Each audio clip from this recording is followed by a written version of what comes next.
4 ജീവിയുടെ സ്വഭാവം കള്ളുകുടിയിനുണ്ട്. അള്ളാഹു നമ്മളെ കാത്തിരക്ഷിക്കുമാറാകട്ടെ. നമ്മൾ പറയും ഉസ്താദെ, നമ്മൾ കള്ളൊന്നും കുടിക്കത്തില്ല. നമ്മൾ വീടി വലിക്കുമല്ലോ. കള്ളൊന്നും നമ്മൾ ആരും കുടിക്കത്തില്ല. വീടി വലിക്കൂലേ? വീടി വലിക്കൂലേ? വീടി വലിക്കാൻ പറ്റുമോ? അനുവദനയാണോ? പറചങ്ങായിമാരെ, വീടി വലിക്കാൻ പറ്റുമോ? വീടി വലിക്കാൻ അനുവദനയാണോ? ഈ സദസ്സിരിക്കുന്ന പലരും ഇങ്ങനെ വലിയ കട്ടം വീടിയ എന്താ സുഖല്ലേ, ഇങ്ങനെ വലിയ വീടി വലിക്കാൻ പറ്റുമോ? വീടി വലിക്കൽ ഹറാമൊന്നുമല്ല. നിങ്ങളാരും മസ്ലം ചോദിച്ചേക്കരുത്. വീടി വലിക്കൽ ഹറാമൊന്നുമല്ല, പക്ഷേ അത് കറാഹത്താണെന്ന് പണ്ഡിതന്മാർ പറയുന്നുണ്ട്. വീടി വലിക്കല് കറാഹത്താണെന്ന്. 40 കറാഹത്ത് ചെയ്യുമ്പോൾ ഒരു ഹറാമിന്റെ സ്ഥാനത്താണെന്നും കിതാബിലുണ്ട്. ഞാൻ നിങ്ങളെ വിഷയുണ്ടാക്കാൻ പറഞ്ഞില്ല, പഠിക്കണം. എപ്പോഴും വലിക്കണം ആപ്പാമാര്, കേട്ടോ. വീടി വലിക്കൽ കറാഹത്താ, അതല്ലെങ്കിൽ നല്ലതല്ല എന്ന് മഹാന്മാര് പറയുന്നുണ്ട്. പക്ഷേ നീ 50 പ്രാവശ്യം 100 പ്രാവശ്യം വലിക്കുമ്പോൾ അതൊരു ഹറാമിന്റെ സ്ഥാനത്താ.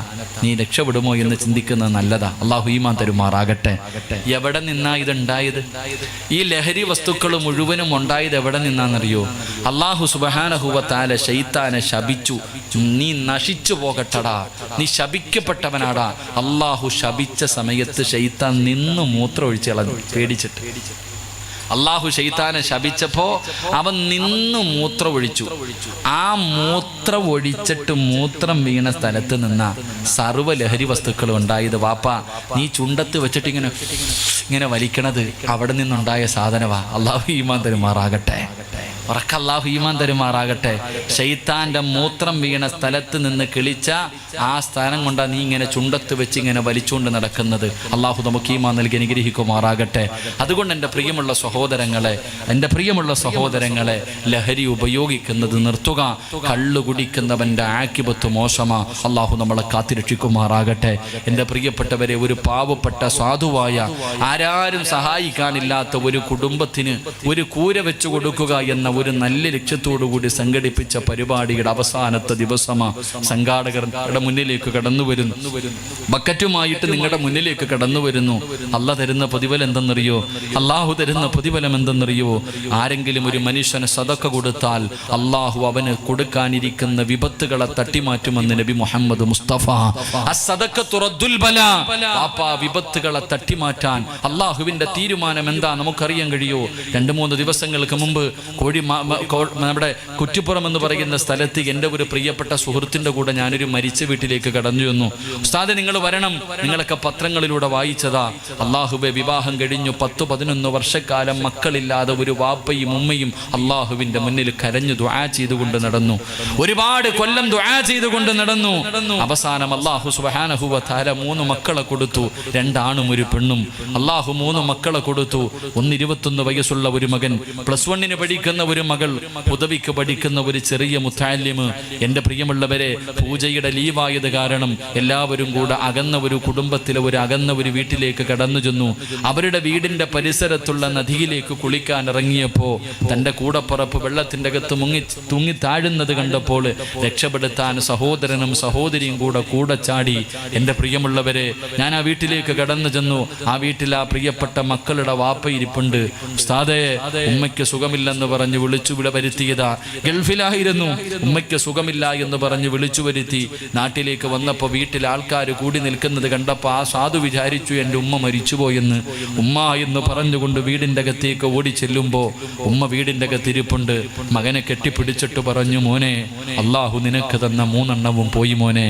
എൻ്റെ പ്രിയമുള്ള സഹോദരങ്ങളെ, ഒരുപാട് കാലം പടച്ച റബ്ബിൻ്റെ മുന്നിൽ പൊട്ടിക്കരഞ്ഞു ദുആ ചെയ്തിട്ട് അള്ളാഹു കൊടുത്ത 3 മക്കളും ഒറ്റയടിക്കങ്ങ് പോയപ്പോ 3 മക്കളുടെ മയ്യത്ത് കണ്ടിട്ട് ആ പിതാവ് ചിരിക്കുകയാ ചെയ്തത്, കരയല്ല. ബോധം നഷ്ടപ്പെട്ടു പോയി. തൻ്റെ അള്ളാഹു കൊടുത്ത 3 മക്കളും മരിച്ചു കിടക്കണ കണ്ടപ്പോ ആ സാധു ഇങ്ങനെ ചിരിക്കുക. എല്ലാവരും അത്ഭുതപ്പെട്ടു പോയി. അവസാനം ആ പിതാവിനെ ഞാനൊന്ന് സമാധാനിപ്പിക്കാൻ ഞാൻ പറഞ്ഞു, ഉപ്പാ, നിങ്ങൾ 3 ശുഹദാക്കളുടെ വാപ്പയാ. അള്ളാഹു 3 ശുഹദാക്കളെ വളർത്താൻ നിങ്ങൾക്ക് ഭാഗ്യം നൽകിയല്ലോ. നിങ്ങൾക്ക് നാളെ സ്വർഗമുണ്ടെന്ന് പറയുമ്പോ ആ പിതാവ് എന്നോട് ചോദിച്ചു, ഉസ്താദേ, മരിക്കണ കാലം വരെ ഇനി ഞങ്ങൾ ജീവിക്കണ്ടേ? ഞാനിവന്റെ ഭാര്യയും ഈ വീടിൻ്റെ അകത്തിന് മരിക്കുന്ന കാലം വരെ ജീവിക്കണ്ടേ? അള്ളാഹു ആ കുടുംബത്തിന് ക്ഷമ നൽകി അനുഗ്രഹിക്കുമാറാകട്ടെ.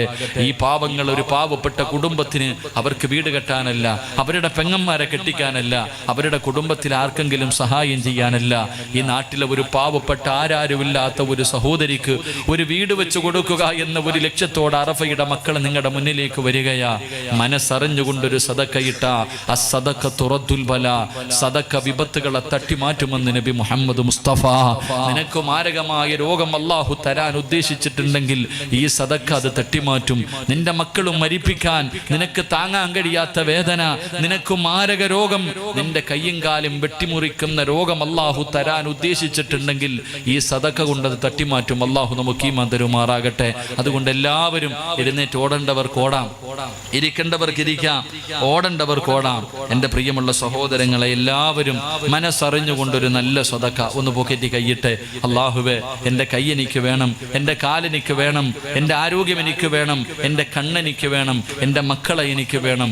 അല്ലാഹുവേ, എല്ലാം നിലനിർത്തി തരണേ എന്ന ഒരു നിയ്യത്തോടെ നല്ല ഒരു സദക്ക. സ്വല്ലല്ലാഹു അലാ മുഹമ്മദ് സല്ലല്ലാഹു അലാ മുഹമ്മദ് സല്ലല്ലാഹു അലൈഹി വസല്ലം. അല്ലാഹുമ്മ സല്ലി അലാ മുഹമ്മദ് യാ റബ്ബി സല്ലി അലൈഹി വസല്ലം. കരുണക്കടലായ ദയാലുവായ അല്ലാഹ്, ആരെല്ലാം മനസ്സറിഞ്ഞുകൊണ്ടൊരു സദക്ക കൊടുക്കുന്നു അല്ലാഹുവേ, ഇവരുടെ സദക്ക നീ സ്വീകരിക്കണേ അല്ലാഹ്. ആഫിയത്ത് കൊടുക്കണേ അല്ലാഹ്, ദീർഘായുസ് കൊടുക്കണേ അല്ലാഹ്, അറുത്തു മുറിക്കുന്ന രോഗങ്ങളെ തൊട്ട് കാക്കണേ അല്ലാഹ്. റബ്ബേ, ജീവിച്ചിരിക്കുമ്പോ സ്വന്തം മക്കളുടെ മയ്യത്ത് കാണേണ്ട അവസ്ഥ ഞങ്ങൾക്ക് ആർക്കും നീ തരല്ലേ അല്ലാഹ്. പടച്ചവനെ, നീ നൽകിയ എല്ലാ നല്ല കാര്യങ്ങളിലും നീ ബർക്കത്ത് ചെയ്യണേ അല്ലാഹ്. ഏതെങ്കിലും അറുത്തു മുറിക്കുന്ന രോഗത്തിന്റെ അണുക്കൾ ഞങ്ങളുടെ ശരീരത്തിലുണ്ടെങ്കിൽ ഈ സദക്കയുടെ ബർക്കത്ത് കൊണ്ട് കരിച്ചു കളയണേ അല്ലാഹ്. ഒരു നല്ല മരണം നൽകി അനുഗ്രഹിക്കണേ റബ്ബേ. അല്ലാഹു സ്വീകരിക്കുമാറാകട്ടെ, ഉറക്ക അല്ലാഹു സ്വീകരിക്കുമാറാകട്ടെ. അപ്പൊ ഒന്ന് നമസ്കാരത്തിൽ അലസത കാണിക്കുന്നവന്റെ ആക്കിബത്ത് മോശമാണ്. 2 ബാങ്ക് വിളിക്കുന്ന സമയത്ത് സംസാരിക്കുന്നവൻ. 3 ജീവിതത്തിൽ കള്ളുകുടിക്കുന്നവൻ. കള്ളുകുടിച്ചിട്ട് തൗബ ചെയ്യാത്തവന്റെ ആക്കിബത്ത് മോശമാണെന്ന് നബി മുഹമ്മദ് മുസ്തഫ സ്വല്ലല്ലാഹു അലൈഹി വസല്ലമ തങ്ങൾ പറയുമ്പോൾ ഒരെണ്ണം കൂടെ പറഞ്ഞിട്ട് നമുക്ക് ദുആ ചെയ്താം. വിശദീകരിക്കുന്നില്ല. ഒരെണ്ണം കൂടെ പറഞ്ഞിട്ട് ദുആ ചെയ്യാ. 4ാമത്തെ വിഭാഗം ആരെന്നറിയോ? മരണസമയത്തിൽ ലാ ഇലാഹ ഇല്ലല്ലാഹ് പറയാൻ കഴിയാത്ത ഈ വഅദിന്റെ സദസ്സിലിരിപ്പുണ്ട്. പടച്ചവരെ, ഒരു ഉമ്മ ഫോൺ വിളിച്ചിട്ട് പറഞ്ഞു, സിറാജ് ഉസ്താദേ,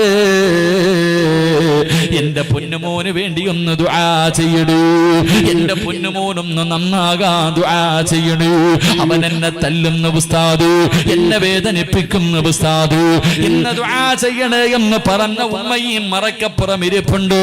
അല്ലാഹുവിന്റെ റസൂല് പറയുകയാ, മരണസമയത്ത് ആഖിബത്തിന്റെ സമയത്ത് ലാ ഇലാഹ ഇല്ലല്ലാഹ് പറയാൻ നാവ് പൊങ്ങാത്ത 4ാമത്തെ വിഭാഗം തന്റെ മാതാപിതാക്കളെ വേദനിപ്പിക്കുന്ന മക്കളാ, തന്റെ മാതാപിതാക്കളെ ഉപദ്രവിക്കുന്ന മക്കളാണെന്ന് നബി മുഹമ്മദ് മുസ്തഫ സ്വല്ലല്ലാഹു അലൈഹി വസല്ലമ തങ്ങൾ പറയുമ്പോ, എത്ര കൊലകൊമ്പനാകട്ടെ, ഹാജിയാരാകട്ടെ, ഉംറ ചെയ്തവനാകട്ടെ, ആലിമാകട്ടെ, ഹാഫിളാകട്ടെ, നിസ്കാരത്തഴമ്പുള്ളവനാകട്ടെ, എത്ര വലിയ കൊലകൊമ്പനാണെങ്കിലും ഉമ്മാന്റെ മനസ്സ് വേദനിപ്പിച്ച, വാപ്പയുടെ മനസ്സ് വേദനിപ്പിച്ച, നീ രക്ഷപ്പെടൂലടാ ചെറുപ്പക്കാരോ, നീ രക്ഷപ്പെടൂല പൊന്നുമോന്. കാരണം അല്ലാഹുവിന്റെ പ്രവാചകനാണ് പറഞ്ഞത്, ലോകത്തിന്റെ നേതാവ് പറയുകയാ, 3 പാപങ്ങൾ ചെയ്താൽ മരിക്കുന്നതിന് മുമ്പ് ഈ ദുനിയാവിൽ വെച്ച് തന്നെ അല്ലാഹു ശിക്ഷ കൊടുക്കുമെന്ന് നബി മുഹമ്മദ് മുസ്തഫ സല്ലല്ലാഹു അലൈഹി വസല്ലമ തങ്ങൾ പറയുകയാ, ഈ ദുനിയാവിൽ വെച്ച് തന്നെ ശിക്ഷ കിട്ടുന്ന 3 പാപമുണ്ട്. ആ 3 പാപത്തിൽ ഒരു പാപം ഏതെന്നറിയോ? തന്റെ മാതാപിതാക്കളെ വേദനിപ്പിക്കുന്നവന് ഈ ദുനിയാവിൽ വെച്ച് തന്നെ റബ്ബ് ശിക്ഷ കൊടുക്കുമെന്ന് നബി മുഹമ്മദ് മുസ്തഫ. എത്രയോ ചരിത്രമറിയാ ചെറുപ്പക്കാരോ, എത്രയോ ചരിത്രമറിയാമോര്.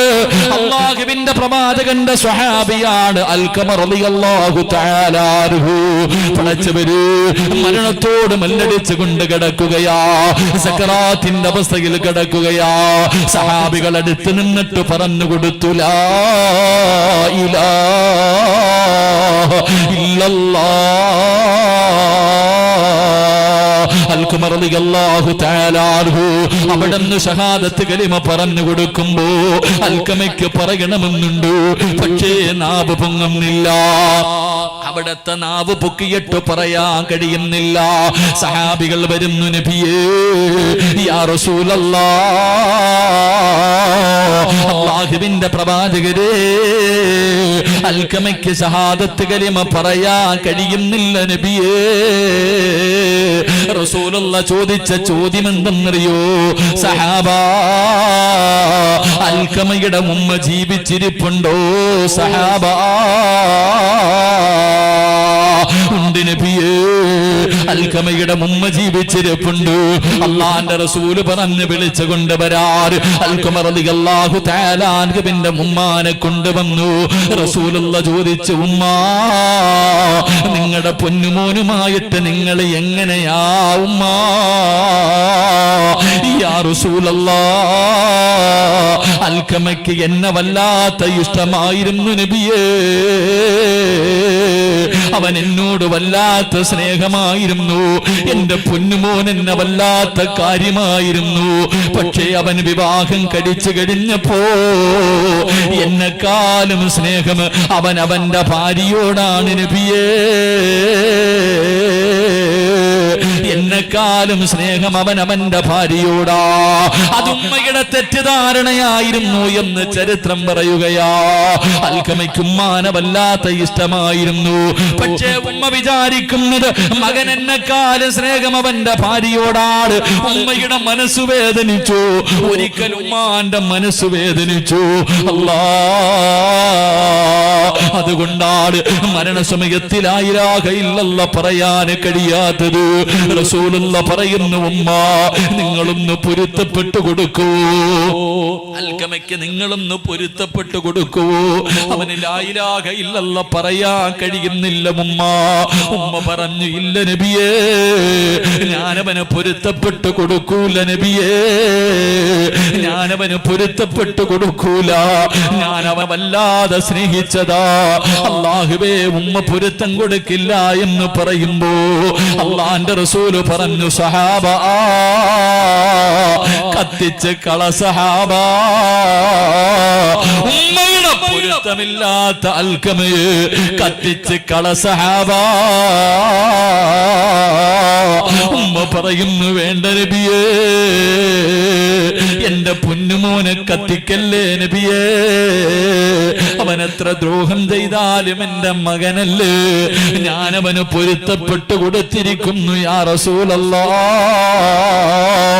പറഞ്ഞു തീരേണ്ട താമസം ഉമ്മ പൊരുത്തം കൊടുത്ത് കഴിയുമ്പോ അൽഖമ വിളിച്ചു പറയുന്നു, ലാ ഇലാഹ ഇല്ലല്ലാഹ് എന്ന് പറഞ്ഞുകൊണ്ട് ലോകത്തോട് യാത്ര പറയുമ്പോ, എന്റെ പ്രിയമുള്ള സഹോദരാ,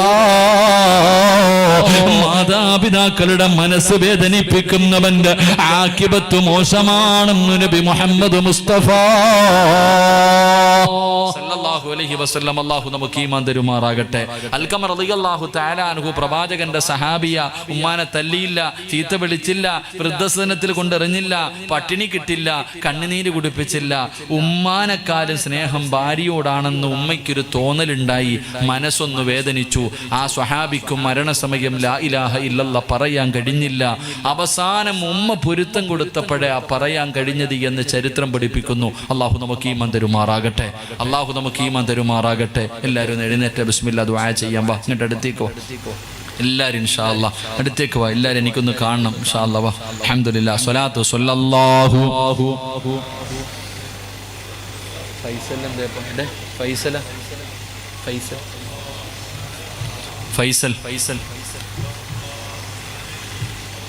اللهم صل على محمد يا ربي صل عليه وسلم. അല്ലാഹു സ്വീകരിക്കുമാറാകട്ടെ. ഇങ്ങോട്ട് വാ കഴിഞ്ഞു. റോഡിൽ നിൽക്കുന്ന മക്കളോടൊക്കെ അനിയ ഇത്രയും നേരം കയറാൻ പറഞ്ഞില്ല, ഒന്നീ ദുആ ചെയ്യാൻ പോവാ, സ്വർഗത്തിൽ കയറി നിൽക്കുക, അല്ലെങ്കിൽ വണ്ടി എടുത്തുകൊണ്ട് നിന്റെ വീട്ടിൽ പൊക്കോ. അവിടെ നിൽക്കരുത്, നീ അവിടെ നിന്ന് ആമീൻ പറയരുത്. കച്ചവടം ചെയ്യുന്ന കാക്കായോട് ഇനി അവിടെ ഒരാളെ നിർത്തല്ലേ കാക്ക, ഇനി അവൻ 1 കോടി രൂപ തരാമെന്ന് പറഞ്ഞാലും പേടിക്കരുത്, ഉള്ള ബർക്കത്ത് ഇന്നത്തോടുകൂടി ഇറങ്ങിപ്പോകും പെട്ടെന്ന് ഇൻഷാ അല്ലാഹ്. ഒന്നീ സ്വർഗത്തിൽ കയറുക, അല്ലെങ്കിൽ വണ്ടി എടുത്തുകൊണ്ട് വീട്ടിൽ പോകും ഇൻഷാ അല്ലാഹ്. അല്ലാഹു ഈമാൻ തരുമാറാകട്ടെ. കാരണം 40 പേര് കൂടുന്ന സദസ്സിൽ അള്ളാഹു ഇഷ്ടപ്പെട്ട ഒരാളുണ്ടാവുന്ന, ഇപ്പം 40 അല്ല 400 പേരുണ്ടല്ലോ. ഇങ്ങനെ ഒരു സദസ്സിനകത്ത് കയറി നിന്ന് ആമീൻ പറയാത്തവൻ വെളിയിൽ നിന്ന് പറഞ്ഞിട്ട് കാര്യമുണ്ടോ? നിങ്ങൾ പറ മനുഷ്യന്മാരെ, പുറത്തുനിന്ന് പറഞ്ഞിട്ട് കാര്യമുണ്ടോ? ഒരു കാര്യമില്ല. ഓ ആമീൻ പറയണക്കാരൻ നല്ലത് വീട്ടിൽ പോകും, അവൻ്റെ ഭാര്യ മക്കളും കാത്തിരിപ്പുണ്ട്. ഓ അല്ലാഹു ഈമാൻ തരുമാറാകട്ടെ. റസൂലുള്ളാഹി തങ്ങൾ പറഞ്ഞു, മാതാപിതാക്കളുടെ മനസ്സ് വേദനിപ്പിക്കുന്ന മക്കൾക്ക് ഈ ദുനിയാവിൽ വെച്ച് തന്നെ അള്ളാഹു ശിക്ഷ കൊടുക്കുമെന്ന് നബി മുഹമ്മദ് മുസ്തഫ. ഒന്നാമത്തെ ശിക്ഷ അവൻ്റെ ആക്കിബത്ത് അള്ളാഹു മോശമാക്കി കളയും. അവന് ലാ ഇലാഹ ഇല്ലല്ലാഹ് പറഞ്ഞിട്ട് മരിക്കാൻ കിട്ടൂല, അവൻ അള്ളാഹു നല്ല മരണം കൊടുക്കൂല. അള്ളാഹു നമ്മളെ കാത്തിരക്ഷിക്കുമാറാകട്ടെ. 2 ഞാൻ നിർത്തുകയാ. രണ്ടാമത്തെ ശിക്ഷ എന്തെന്നറിയോ? എടാ, ഒരുപാട് കാലം നീ ഈ നാട്ടിൽ നടക്കൂല. ഉമ്മാനെയും വാപ്പാനെയും തല്ലിയവന്റെ കഥയൊന്നും ഞാൻ പറയില്ല. ഉമ്മാനെ ചീത്ത പിടിച്ച മക്കളെ, ഉമ്മാന്റെ മനസ്സ് വേദനിപ്പിച്ച മക്കളെ, ഒരുപാട് കാലം നിന്റെ ഭാര്യയുടെയും മക്കളുടെയും കൂടെ നിനക്ക് നടക്കാൻ ആയുസ് അല്ലാഹു തരില്ല. നിന്നെ പെട്ടെന്ന് കൊണ്ടുപോകുമെന്ന് നബി മുഹമ്മദ് മുസ്തഫ. മാതാപിതാക്കളെ വേദനിപ്പിച്ചവന്മാരെ മുഴുവനും അള്ളാഹു നേരത്തെ അങ്ങ് കൊണ്ടുപോകും എന്ന് പറഞ്ഞാൽ നിന്റെ ആയുസ് അള്ളാഹു വെട്ടിച്ചുരുക്കും. അള്ളാഹു കാത്തിരക്ഷിക്കുമാറാകട്ടെ. അള്ളാഹു നമുക്കൊക്കെ ഈമാൻ തരുമാറാകട്ടെ. മാതാപിതാക്കളെ വേദനിപ്പിക്കുന്ന മക്കൾക്ക് അള്ളാഹു കൊടുക്കുന്ന രണ്ടാമത്തെ ശിക്ഷ ആയുസ് കുറയും. അള്ളാഹു നമ്മളെ കാക്കുമാറാകട്ടെ. 3 വാപ്പാനെ തല്ലാൻ കൈവക്കിയവന്മാരും ഉമ്മാനെ ചീത്ത വിളിച്ചവരും വൃദ്ധസദനത്തിലേക്ക് കൊണ്ടിട്ടവനും, ഞാൻ മാത്രമല്ലല്ലോ മോൻ, വേറെയും പറ്റിട്ടുണ്ടല്ലോ, അവിടെ പോയി കിടക്കുന്ന ഉമ്മാനോട് പറഞ്ഞവന്മാരൊക്കെ കേട്ടോ, അള്ളാഹു നിനക്ക് തരുന്ന 3ാമത്തെ ശിക്ഷ അല്ലേ? ഒരു പണക്കാരൻ്റെ മകളെ നിനക്ക് ഭാര്യയായിട്ട് കിട്ടിയപ്പോൾ അവള് പറയും, കിളവനും കിളവിയെ നോക്കാൻ എനിക്ക് വയ്യ, മൂത്രവും കാഷ്ടമൊന്നും വാരാൻ എനിക്ക് വയ്യ, എവിടെങ്കിലും കൊണ്ട് കളയാൻ പറയുമ്പോൾ സ്വന്തം പെറ്റ തള്ളയുടെ നേരെ ചാടുന്ന മക്കളൊക്കെ കേട്ടോ. എൻ്റെ പ്രിയമുള്ളവരെ, അള്ളാഹു നിനക്ക് തരുന്ന 3ാമത്തെ ശിക്ഷ. എൻ്റെ പ്രിയപ്പെട്ട സഹോദരങ്ങളെ, അടുത്ത് ഒരു പിതാവ് പറയാ, ഉസ്താദേ എൻ്റെ മക്കൾ എൻ്റെ കഴുത്ത് പിടിച്ച് ഞെരിക്കുന്നു ഉസ്താദേ, എന്നെ കൊല്ലാൻ. ക്യാൻസർ എന്ന രോഗം പിടിച്ചിട്ട് കിടപ്പിൽ കിടന്ന് മലമൂത്ര വിസർജനം നടത്തുന്ന വാപ്പയെ കഴുത്ത് ഞെരിച്ചിട്ട് കല്യാണം പോലും കഴിച്ചിട്ടില്ല ആ മക്കള് വാപ്പയുടെ കഴുത്ത് ഞെരിക്ക എന്നോട് പറയുന്നു, ഉസ്താദേ ഞാനൊന്നും മരിക്കാൻ വേണ്ടി ദുആ ചെയ്യോ, എനിക്ക് സഹിക്കാൻ കഴിയുന്നില്ല. അള്ളാഹു ആ പിതാവിനോട് കരുണ കാണിക്കുമാറാകട്ടെ. നമ്മുടെ നാട്ടിൽ ജുബ്ബയും തൊപ്പിയൊക്കെ ധരിച്ചു വലിയ ആൾക്കാരെ പോലെ നടക്കുന്നവർ പെറ്റ തള്ളയെ തിരിഞ്ഞു നോക്കാത്തവരുണ്ട്. ഉമ്മയുടെയും വാപ്പയുടെ അവസ്ഥ എന്താണെന്ന് അറിയാത്തവരുണ്ട്. എൻ്റെ പ്രിയമുള്ള സഹോദരങ്ങളെടാ, അനിയ നിന്റെ ഉമ്മ നിന്റെ വീട്ടിൽ കിടന്നൊന്നും മൂത്രം ഒഴിക്കട്ടെടാ. ഉമ്മയല്ലേ മൂത്രം ഒഴിക്കട്ടെ, അത് കഴുകി അങ്ങ് വെളുക്കുമല്ലോ. ഉമ്മ ബെഡ്റൂമിൻ്റെ അകത്ത് അറിഞ്ഞോണ്ടല്ലോ, ഏതെങ്കിലും ഒരു ഉമ്മ അറിഞ്ഞോണ്ട് മൂത്രം ഒഴിക്കോ? ഒരല്പമെങ്കിലും ചിന്തിക്കാൻ കഴിവുള്ള ബോധമുള്ള ഉമ്മ പാപ്പ അറിഞ്ഞുകൊണ്ട് വീടിൻ്റെ അകത്ത് കിടന്ന് മൂത്രം ഒഴിക്കുകയും കാഷ്ടിക്കുകയും കാർക്കിച്ച് തുപ്പുകയും ചെയ്യോ? ഇല്ല. അല്ലാഹു നമുക്ക് ഈമാൻ തരുമാറാകട്ടെ. അത് ഇല്ലാത്തവർക്കേ അതിൻ്റെ വേദന അറിയൂ. നമ്മൾ എന്തേ ചിന്തിക്കാത്തത്? നമ്മളെ മോനേന്ന് വിളിക്കാൻ നമ്മുടെ ഉമ്മയല്ലേ ഉള്ളൂ ഈ ലോകത്ത്. വേറെ ആരെങ്കിലും വിളിക്കുവോ? വേറെ ആരെങ്കിലും നിന്നെ വിളിക്കോ മോനേന്ന്? പാപ്പയും ഉമ്മയും മാത്രമേ ഉള്ളൂ. വയ്യെങ്കിലും രോഗം പിടിച്ച് കിടന്ന് മലമൂത്ര വിസർജനം നടത്തുകയാണെങ്കിലും രാത്രി 10 മണിക്ക് വീട്ടിൽ കയറി ചെല്ലുമ്പോൾ എൻ്റെ മോൻ വന്നോ എന്നൊന്ന് ചോദിക്കണൊരു ചോദ്യം ഉണ്ടല്ലോ. എൻ്റെ മോൻ വന്നോ എന്ന് നമ്മുടെ ഉമ്മയെന്ന് ചോദിക്കും. നമ്മുടെ മനസ്സ് വേദനിക്കുമ്പോൾ ഉമ്മാൻ്റെ അടുത്ത് പോയി ഇരുന്നാൽ മതിയല്ലോ. മനസ്സ് വേദനിക്കുന്ന സമയം റസൂലുള്ളാഹി തങ്ങൾ പറഞ്ഞു, 5 കാര്യങ്ങളിൽ നോക്കിയിരിക്കൽ ഇബാദത്തിന്റെ കൂലിയാണെന്ന് നബി മുഹമ്മദ് മുസ്തഫ. ഉറക്കെ നബി മുഹമ്മദ് മുസ്തഫ 5 കാര്യങ്ങളിൽ നോക്കിയിരുന്ന ഇബാദത്ത്. ഇതിലൊരു കാര്യം, ഉമ്മാന്റെ മുഖത്ത് നോക്കാൻ ഇന്ന് മക്കൾക്ക് സമയമില്ല. എന്ത് മനുഷ്യന്മാരുപ്പാ. നമുക്ക് ജന്മം നൽകി നമ്മുടെ ഉമ്മ. കാരണം ഇന്ന് തൊലിയൊക്കെ ചുളുങ്ങിപ്പോയി, കിളവിയായി, മുടിയൊക്കെ നരച്ചു, പ്രായമായി. എങ്കിലും റസൂലുള്ള പറഞ്ഞു, ഉമ്മയുടെ മുഖത്ത് നോക്കിയിരിക്കുന്ന സമയം ഇബാദത്തിന്റെ കൂലിയാണെന്ന് നബി മുഹമ്മദ് മുസ്തഫ. ഇന്ന് സ്കൂളിൽ പഠിക്കുന്ന മക്കൾക്ക് ഇതെൻ്റെ ഉമ്മയാണെന്ന് പറയാൻ നാണക്കേടാ. സ്വന്തം പ്രായമായ ഉമ്മയെ കാണിച്ചിട്ട് ഇതെൻ്റെ ഉമ്മയാണെന്ന് പറയാൻ മക്കൾ മടിക്കുന്ന കാലം. റസൂലുള്ളാഹി തങ്ങൾ പറഞ്ഞു, മാതാപിതാക്കളുടെ ഉമ്മാന്റെ മുഖത്ത് നോക്കിയിരിക്കുന്ന സമയം മുഴുവനും അള്ളാഹിന് ഇബാദത്ത് ചെയ്ത കൂലിയുണ്ടെന്ന് നബി മുഹമ്മദ് മുസ്തഫ. അതുകൊണ്ട് എൻ്റെ പ്രിയമുള്ള സഹോദരങ്ങളോട് സഹോദരിമാരോടാ പ്രത്യേകം പറയേണ്ടത്. കാരണം വാപ്പ എത്രയോ കഷ്ടപ്പെട്ട് 10ഉം 30ഉം പവനും കൊടുത്ത് നിന്നെ കെട്ടിച്ചു വിട്ടു. നിനക്കെന്നൊരു ഗൾഫുകാരനെ കിട്ടി, മക്കളെ കിട്ടി, നല്ല ഒരു ഭർത്താവിനെ കിട്ടി, 2 നിലയുള്ള വീട് കെട്ടി. ഇന്ന് ഉമ്മാനെ തിരിഞ്ഞു നോക്കാൻ പോലും സമയമില്ല. ഭർത്താവാണ് നിനക്ക് ഏറ്റവും വലുത്, നിന്റെ മക്കളാണ് നിനക്ക് ഏറ്റവും വലുത്. സ്വന്തം ഉമ്മാനെ വാപ്പാനെ ഒന്ന് ഫോൺ വിളിച്ചിട്ട് മാസത്തിൽ ഒരിക്കലെങ്കിലും ഉമ്മ നിങ്ങൾക്ക് സുഖമാണോ എന്ന് ചോദിച്ചിട്ട് 1000 രൂപ വീട്ടിൽ ചെന്നിട്ട് ഉമ്മ നിങ്ങൾ മരുന്ന് വാങ്ങുന്നു എന്ന് പറഞ്ഞു കൊടുക്കാൻ പോലും മനസ്സില്ലാത്തവർ. അള്ളാഹുവിന്റെ റസൂൽ സല്ലല്ലാഹു അലൈഹി വസല്ലം തങ്ങൾ പറയാ, എൻ്റെ പ്രിയമുള്ളവരെ, നിനക്ക് അള്ളാഹു ദുനിയാവിൽ വെച്ച് തന്നെ തരുമെന്ന് നബി മുഹമ്മദ് മുസ്തഫ. ഉമ്മ വീടിൻ്റെ അകത്ത് കിടന്ന് മൂത്രമൊഴിക്കുമ്പോൾ ഒന്ന് കാഷ്ടിക്കുമ്പോൾ പരാതി പറയുന്ന, തല്ലുന്ന, ഏതെങ്കിലും വൃദ്ധസദനത്തിലേക്ക് വലിച്ചെറിയുന്ന മക്കളെ, എടാ ഞാനും നിങ്ങളും എവിടെ കിടന്ന മൂത്രം ഒഴിച്ചെന്ന് ഇടയ്ക്കൊക്കെ ഒന്ന് ചിന്തിക്കുന്നത് നല്ലതാ. നമുക്ക് ജന്മം നൽകിയ നമ്മുടെ ഉമ്മാന്റെ ശരീരത്തുകൂടെ കിടന്ന് മൂത്രം ഒഴിച്ചിട്ടുണ്ട്, കാഷ്ടിച്ചിട്ടുണ്ട്, കാർക്കിച്ച് തുപ്പിയിട്ടുണ്ട്. കുഞ്ഞായിരിക്കണ സമയത്ത് നമ്മുടെ ഉമ്മാന്റെ മുഖത്തടിച്ചിട്ടുണ്ട്. പക്ഷെ നമ്മുടെ ഉമ്മ ഇന്ന് വരെ തല്ലിയിട്ടില്ലല്ലോ. നമ്മൾ എത്ര ദ്രോഹിച്ചാലും എൻ്റെ പൊന്നുമോനെ എന്ന് പറഞ്ഞ് കെട്ടിപ്പിടിച്ച് ഉമ്മ തന്ന നമ്മുടെ ഉമ്മ അള്ളാഹു മരണപ്പെട്ടവരുടെ ഖബറിടം വിശാലമാക്കി കൊടുക്കുമ്പോൾ അള്ളാഹു അവരുടെ മണ്ണറ മണീറയാക്കി കൊടുക്കുമാറാകട്ടെ. ജീവിച്ചിരിക്കുന്ന നമ്മുടെ മാതാപിതാക്കൾക്ക് അള്ളാഹു ആഫിയത്തും ദീർഘായുസ്സും കൊടുക്കുമാറാകട്ടെ. മാതാപിതാക്കളുടെ മനസ്സ് വേദനിപ്പിക്കുന്ന ഓരോ മക്കളും നിന്റെ മനസ്സിൻ്റെ ഉള്ളിൽ എഴുതി വെച്ചോ, അള്ളാഹു നിനക്ക് തരുന്ന 3ാമത്തെ ശിക്ഷ, നീ മരിക്കുന്നതിന് മുമ്പ് നിന്റെ മക്കളും തിരിച്ച് നിന്നോട് അത് തന്നെ ചെയ്യുമെന്ന് നബി മുഹമ്മദ് മുസ്തഫ. വാപ്പാനെ ചീത്ത വിളിച്ചിട്ടുണ്ടെങ്കിൽ, ഉമ്മാനെ ചീത്ത വിളിച്ചിട്ടുണ്ടെങ്കിൽ, വാപ്പ നീ കാത്തിരുന്നോ, നീ എങ്ങനെ വളർത്തിയാലും നിന്റെ മോൻ നിന്നെ വിളിച്ചിരിക്കും, ഉറപ്പാ. നീ മരിക്കുന്നതിന് മുമ്പ് നിന്റെ മക്കൾ നിന്നെ ചീത്ത വിളിച്ചിരിക്കും. നീ നിന്റെ മാതാപിതാക്കളെ തല്ലാൻ കൈപൊക്കിയിട്ടുണ്ടെങ്കിൽ വല്ലാഹി നിന്റെ മക്കളും പൊക്കും. നീ കണ്ണുനീര് കുടിപ്പിച്ചിട്ടുണ്ടെങ്കിൽ നിന്റെ മക്കളും തിരിച്ച് നിന്നോടത് ചെയ്യും. എന്നിട്ടേ നീ മരിക്കൂ എന്ന് നബി മുഹമ്മദ് മുസ്തഫ. അപ്പോഴേ അതിൻ്റെ വേദന നമുക്കറിയൂ. നമ്മുടെ ഉമ്മാന്റെ മനസ്സ് വേദനിച്ചതിൻ്റെ വേദന അറിയണമെങ്കിൽ നമ്മുടെ മക്കൾ നമ്മളെ തല്ലണം, അവൻ നമ്മൾ അടിച്ചിറക്കണം, അവൻ നമ്മളെ ചീത്ത വിളിക്കണം. അവളും കല്യാണം കഴിഞ്ഞ് പോയിട്ട് രോഗം പിടിച്ച് കിടക്കുമ്പോൾ മരിക്കാൻ കിടന്നാലും തിരിഞ്ഞു നോക്കാതിരിക്കണം. അപ്പോഴേ നമ്മുടെ ഉമ്മ വേദനിച്ചതിൻ്റെ വേദന, നമ്മുടെ വാപ്പയുടെ നെഞ്ചു പൊട്ടിയതല്ല. ഞാൻ ഇത്രയും കാലം കഷ്ടപ്പെട്ടു പട്ടിണി കിടത്തി വളർത്തിയിട്ട് ഇവൻ ഇങ്ങനായി പോയല്ലോ എന്നോർത്തിട്ട് വാപ്പ നെഞ്ചു പൊട്ടി കരഞ്ഞതിൻ്റെ വേദന നമുക്കറിയൂ. അള്ളാഹു നമുക്ക് ഈമാൻ തരുമാറാകട്ടെ. അള്ളാഹു നമുക്ക് ഈമാൻ തരുമാറാകട്ടെ. അള്ളാഹുവേ, പലപ്പോഴും അറിയാതെ ഞങ്ങളുടെ ഉമ്മാനെ വാപ്പാനെ ഞങ്ങൾ പലതും പറഞ്ഞു പോയിട്ടുണ്ട്. റബ്ബേ, നീ ഞങ്ങൾക്ക് പുറത്തു തരണേ. അല്ലാ, ഞങ്ങൾക്ക് നീ പുറത്തു തരണേ പടച്ചവനെ. ഞങ്ങളുടെ മക്കൾ അത് തിരിച്ച് ഞങ്ങളോട് ചെയ്യില്ലേ അല്ലാ. റബ്ബേ, നീ ഞങ്ങളോടത് ചെയ്യിപ്പിക്കല്ല റഹ്മാനെ. അള്ളാഹുവേ, ഞങ്ങളുടെ മാതാപിതാക്കളുടെ കാൽ ചുവട്ടിൽ കിടക്കുന്ന സ്വർഗം നീ ഞങ്ങൾക്ക് നൽകി അനുഗ്രഹിക്കണേ അല്ലാ. ഞങ്ങളുടെ മാതാപിതാക്കൾ ഞങ്ങളെയും കാത്ത് സ്വർഗത്തിന്റെ കവാടത്തിന്റെ മുന്നിൽ കാത്തു നിൽക്കണേ അല്ലാ. എൻ്റെ മക്കളില്ലാതെ ഞാൻ സ്വർഗത്തിൽ പോകില്ല എന്ന് പറഞ്ഞ് ഞങ്ങളുടെ മാതാപിതാക്കൾ വാശി പിടിക്കണേ തമ്പുരാനെ. അവരെ തന്നെ ഞങ്ങൾക്ക് സ്വർഗത്തിലും മാതാപിതാക്കളാക്കി തരണേ അല്ലാ. അള്ളാഹുവേ, അവരുടെ പൊരുത്തം കിട്ടിയ മക്കളിൽ ഞങ്ങളെ പെടുത്തണേ പടച്ചവനെ.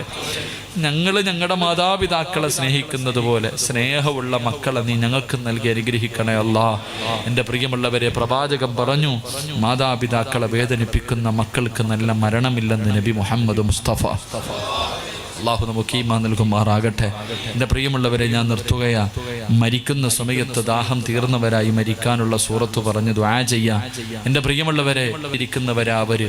ആ സാഹചര്യത്തിൽ ഈ നാട്ടിലെ ഒരു പാവപ്പെട്ട ഒരു സഹോദരിക്ക് ഒരു കൂര വെച്ച് കൊടുക്കുക എന്ന ലക്ഷ്യത്തോടു കൂടി നിങ്ങളുടെ മുന്നിലേക്ക് കടന്നു വന്നപ്പോൾ നിങ്ങളെല്ലാവരും മനസ്സറിഞ്ഞിട്ട് കൊടുത്തവരാ.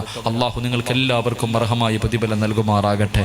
മരിക്കുന്ന സമയത്ത് അത് കണ്ടിട്ട് അതിൻ്റെ പ്രതിഫലമായ സ്വർഗം കണ്ടിട്ട് മരിക്കാൻ അള്ളാഹു ഭാഗ്യം തരുമാറാകട്ടെ. എൻ്റെ പ്രിയമുള്ള സഹോദരങ്ങളെ, ഇനി തുച്ഛമായത് നിങ്ങളെല്ലാവരും നിങ്ങൾക്ക് വേണ്ടി ചെയ്തു. ഞാൻ നിങ്ങളോടൊരു സദക്ക ചോദിക്കാം. ഇത് നിനക്ക് വേണ്ടിയല്ല, നിൻ്റെ ഉപ്പാന് വേണ്ടി.